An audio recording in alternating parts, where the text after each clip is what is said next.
Hi guys, magandang araw po sa inyo lahat.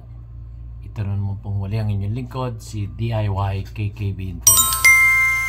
At aking pong ipatutunghay sa inyo yung aking biyahe sa Boracay. Ito po yung first ever parasailing ko. Hindi pala, second na pala to.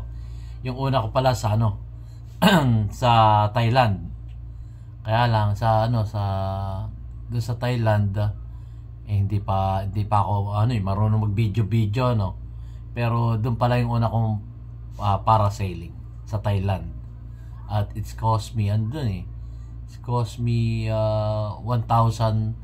baht doon sa Thailand, 1,000 baht. So meaning to say 1:1 so 1,000 pesos yon. So ngayon naman dito sa Boracay ay it's cost me 1,800. 15 minutes nasa Alapap ka. Kaya mas maganda mag-unwind yan, yung bang paalis stress ba, kasi nakaka-stress na yan, so at least experience ko yung parasailing. 15 minutes sa ere, napakasarap, very relaxing, lalo't pagka pakiramdam mo yung para kang ibon na nasa ibabaw ng lupa ng dagat. So napaka-relaxing. Sabi ko nga but 15 minutes lang, 1,800 na yun. So at least hindi ko naman po pwedeng sakyan yung 1,800 pesos ko. Kaya inano ko nang magbayad ng 1,800, at least nakalipad ako sa ere, di ba? Ang sarap nun, kasama ko yung aking may bahay dito So tunghayan natin guys, kasi pamilya kami na magpunta rito At ang aeroplano namin siyempre piso peryo, budget 700 pesos back and forth. So babalikan ko uli yun babalikan ko talaga uli yun. So again, magandang umaga, magandang hapon, magandang tanghali, magandang gabi sa ating mga kababayan Pilipino mula Visayas, Mindanao at Luzon.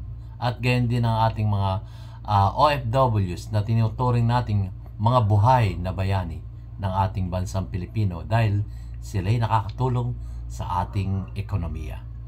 So at gayon din naman yung ating mga kapwa Pilipino na nasa iba't ibang dako ng mundo na pinili na lang nilang maging residente dun sa bansang yon dahil doon nila nakamtan o naranasan ang kaginhawaan sa buhay. So huwag natin patagalin guys. At magpapasalamat po ako sa aking mga subscribers at aking mga viewers na patuloy na sumusuporta sa inyong abang lingkod, si DIY KKB Informer. Maraming salamat po sa inyo. So muna tayo, layo muna tayo sa politika, nakaka-stress. Kaya kayo mag-unwind din po kayo. Huwag yung palagi tayong nakatutok sa politika, kasi sila nga hindi sumasakit ang ulo tapos pasasakit ng ulo natin. So anyway, let's see the movie. Vlog pala, video ni DIY KKB Informative sa Boracay parasailing. Ito na po, tunghayan niyo po natin.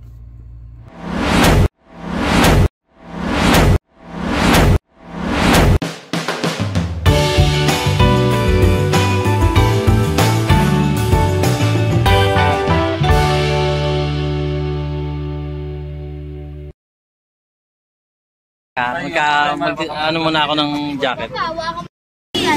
Ayan. Si Prince of the Hardcore. Ayan si Mama. Naka-harness na kami. So sasakay na lang kami. Medyo maulog dito sa bangka.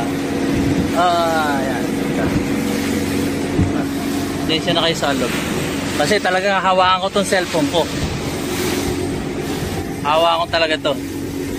Thanks. Ayan. Bahala daw, sabi ng misis ko. So ayan, nakasakay kami rin. May pa-script yung kamay ko. Iyak ako pag bumagsak to. Ayan guys. Chinelas. Ayan. Wala yung phone dito sir ha? Yung phone, iwan lang. Hindi, vlogger kasi ko. Baka mabitawan mo sir ha? Okay lang. Kaya ko yan. Yan ba pwede mawak? Dali mo yan, sir? Yes. Pag ano nangyari, sir, wala kami sagot. Okay, sige. Ayan. Ayan, wait. Bend mo na, bend. Bend mo na yun. Ben. Angat mo na. Straight lang po yung legs, sir. Straight lang po. Sa legs lang yan, ha? Hmm. Sa legs lang yan. Dito na kayo, hawak, ha? Talaga kung sakali may ilog.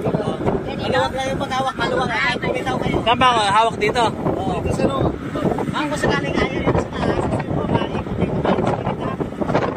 Ikot. Ah, sige. ay, bumitaw kayo,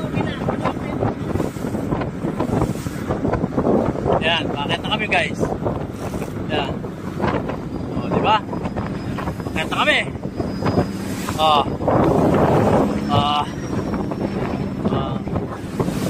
Ba? Hawak-hawak ko ito yung phone ko. O, taas kami. Ba? Yan. Ayan yung bangka namin. So, taas na kami. Yan, taas na kami. Ganyan. Yan. Yan. So, mataas na kami. Yan ang parasailing, guys. Ayan. Diba? Ayan. Hindi kasi ako papayag na hindi ko dala-dala yung cellphone ko para i-vlog sa inyo. Diba? Galing-galing ko. Ayan, no? Taas na namin. Para kaming boka-boka na hawak-hawak ng plancha. Ayan, ang pagbuwan. Aha. Diba? Diba? Galing!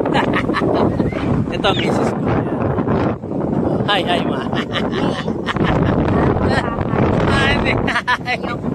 Ayaw niyang bumitaw.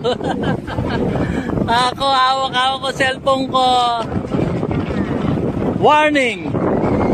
Don't do this in your home. Kasi talagang ano to, high risk to. So, once na malaglag ang cellphone nyo, bye-bye! Ayan. Yan lang. Talagang lakasan lang ng loob. Pero kung hindi naman malakas ang loob nyo, huwag yung gagawin to. Si DIY KKB lang nakakagawa nito. Pero hopefully, huwag malaglag. Hanggang sa katapusan ng ating vlog. Kasi once na malaglag yung cellphone ko, bye-bye! Pati yung memory card ko, wala na. Yun, no? Diba? Ang saya-saya. Ayan. Ayun ang hila-hila tayo. Ito. Ayan. Diba? Ang hangin. Kailangan talaga hawak-hawak ng maigi yung cellphone nyo. Ayan. Aha. 15 minutes daw kami dito sa taas. So, ito ang experience ng parasailing together with my lovely wife, Beth. Yan, ayan. Makita kasi maliwanag. Hindi ko alam kung nakikita niya. Nakikita ko. Ayan. Malakas ang hangin, guys. So, hawak-hawak ko yung cellphone ko.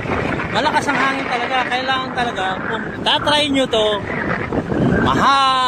ano ba tawag dito? Dito na ako. Kailangan ang hawak nyo, makabit na makabit sa cellphone dahil malakas ang hangin dito sa taas. Sumisigaw na nga ako, guys. Di ba? Para sa mga subscriber ko to sa DIY KKB Informative. Yan. Hindi ko alam kung nakanguso na ako sa camera ko. Pero hawak-hawak pa rin.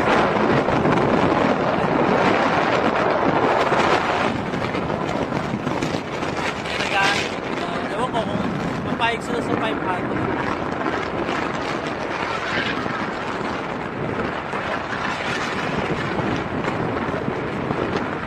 Mamaya. Paano? Ibibigay ko, abot ko na ngayon. Dala guys, ihahagis ko yung bayad ko sa manugang ko. Sa 3K. Para makasama yung isa.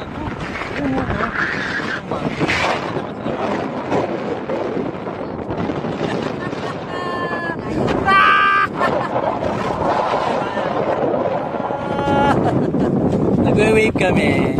Ayan ang kabuuan ng dagat. Kapit-kapit lang sa cellphone. Baka hindi ko maitapat sa mukha ko, guys. Pasensya na. Hindi nyo naman yung mukha ko ang gusto nyo makita. Itong aking parasailing. Ayun. O, ito yung parasailing sa taas. Ayan. Kung nakikita nyo, ayan. Ikot-ikot ko. Ayan. Sa baba. So yun guys, natunghayan nyo na ang aking mamunting video patungkol dyan sa parasailing. 15 minutes yun, actually pinutol ko na lang para hindi masyadong mahaba. Hindi ko na idinagdag yung pababa yung touchdown namin doon sa lancha. Masyadong mahaba na. Okay na yung ganito. So yun nga, medyo relax kasi mahirap mahirap, kumbaga ano palagi tayong stress pagka nakatutok tayo sa politika. So payo ko sa inyo, gala-gala rin pag may time. O hindi man makagala, walang pera, edi gala-gala sa mga mall, lalo na kagaya natin mga seniors, tayo naman libre sa libre naman tayo sa sa mga sinihan tuwing Lunes, ewan ko lang kung tuwing Lunes nga. Tuwing Lunes nga. So gala-gala tayo. Huwag muna natin isipin yung politika na yan. Ang isipin natin ay ang ating sariling pangangatawan, yung health natin, yung health natin. At yun, relax. Tapos pag nakapag-relax, siyempre nakapag-unwind na, naman tayo, kumbaga hindi na tayo fully charged na tayo ulit pagkatapos ng ng relaxation sa buhay. So pagka gano'n, tingnan ulit makibalita ulit tayo sa news, balik stress ulit. Anyway, yun nga, huwag tayong palaging nakatutok sa politika, guys. Mahirap. O kung magre-relax kayo, imbis na basahin nyo yung sa mga dyaryo, magbasa tayo ng Biblia. At mas relaxing yun. Paghahanda natin sa pagharap natin sa ating Panginoon Jesucristo sa second coming, na ipinangako niya ang pangalawang buhay na walang hanggan. So gawa rin tayo na mabuti, So anyway, maraming salamat po sa inyong panonood ng aking mamunting YouTube channel, DIY KKB Informative. So marami pa akong patutunghay sa inyo dito sa Boracay Challenge at Boracay Relaxation. Salamat po, guys. See you on my next vlog. Like and share na po kayo. At kung may time kayo, edi subscribe na rin. Marami pa akong ipatutunghay sa inyo na very informative, at ibibigay ko sa inyo yung mga detalye o kung magkano ang nagastos namin doon. Thank you very much po. God bless us all. God bless the Philippines. And have a nice one. See you on my next vlog. Wala pa pala. Wala na ako.